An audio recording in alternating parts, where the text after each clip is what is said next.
Gerald Anderson, kinumpronta si Julia Barreto dahil sa nangyari kay Gigi Delana.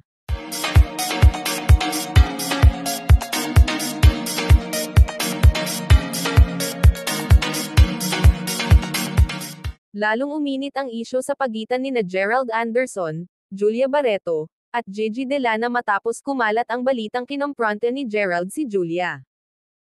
Ayon sa ulat, labis na nagalit si Gerald nang malaman na isinugod sa ospital si Gigi matapos umanong itulak ni Julia.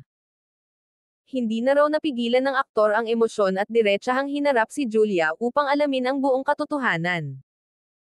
Sa harap ng kanilang pag-uusap, mariin daw itinanggi ni Julia ang intensyong saktan si Gigi. Gayunpaman, hindi naging kontento si Gerald sa paliwanag at iginiit ang pananagutan ni Julia sa insidente.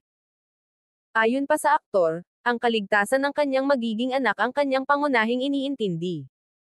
Ilang insiders ang nagsabing muntik nang humantong sa matinding pagtatalo ang dalawa. Sa kabila nito, nanatiling tahimik si Gigi habang nagpapagaling sa ospital.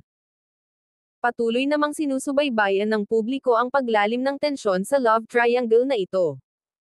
Marami ang nag-aabang kung ano ang magiging desisyon ni Gerald sa gitna ng kaguluhan.